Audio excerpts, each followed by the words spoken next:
कलयुग में जिस व्यक्ति के पास जितना धन होगा वह उतना ही गुण वाला माना जाएगा।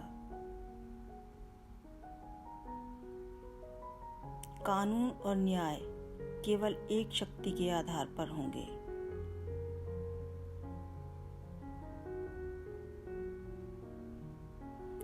कलयुग में स्त्री और पुरुष साथ साथ रहेंगे।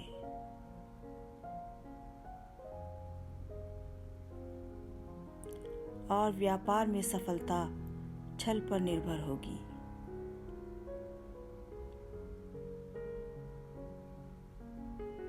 पहले के समय के जो ब्राह्मण थे वो शरीर पर बहुत कुछ धारण करते थे।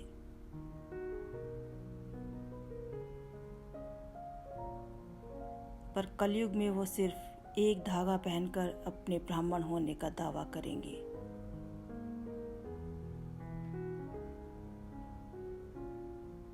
जो व्यक्ति बहुत चालाक और स्वार्थी होगा वह इस युग में विद्वान कहलाएगा। विवाह बस एक समझौता होगा दो लोगों के बीच।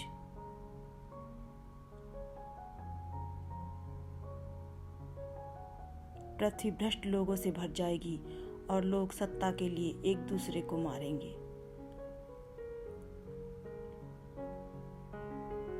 अकाल और अत्यधिक कर देने से परेशान लोग पत्ते, जड़, मांस, जंगली शहद आदि खाने को मजबूर हो जाएंगे। कलयुग में बहुत ज्ञानी लोग होंगे पर राक्षसी प्रवृत्ति के होंगे।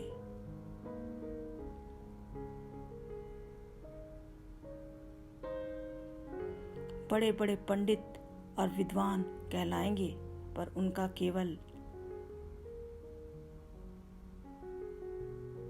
यही ध्यान रहेगा कि कौन सा मनुष्य कब मरे और हमारे नाम से संपत्ति कर जाए।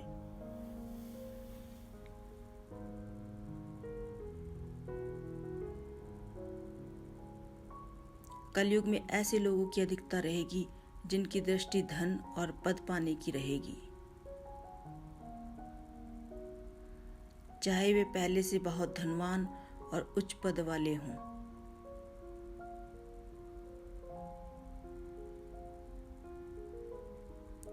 कलयुग में माएं अपने बच्चों से बहुत मोह करेंगी।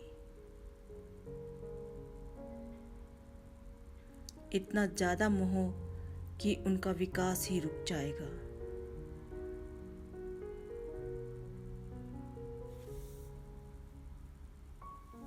मोह माया में ही घर बर्बाद हो जाएगा।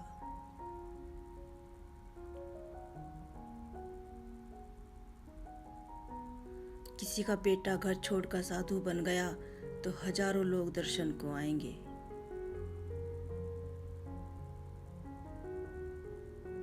लेकिन अगर अपना बेटा साधु बन गया तो बहुत विलाप करेंगे।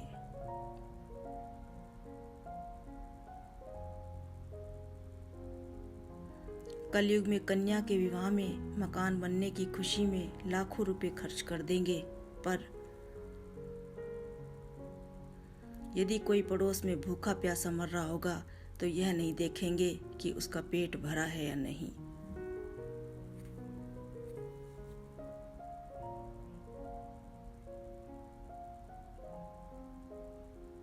उनका अपना सगा ही भूख से मर जाएगा और वो देखते रहेंगे।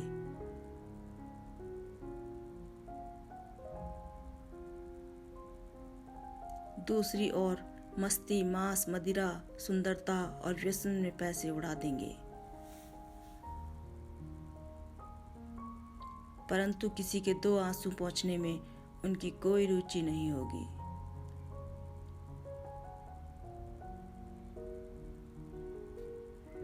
कलयुग में मानव का मन नीचे गिरेगा, उसका जीवन पतित होगा।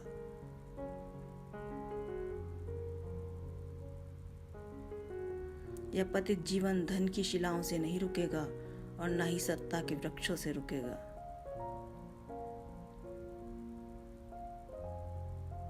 लेकिन हरि नाम के एक छोटे से पौधे से, हरि कीर्तन के एक पौधे से मनुष्य का पतन रुक जाएगा।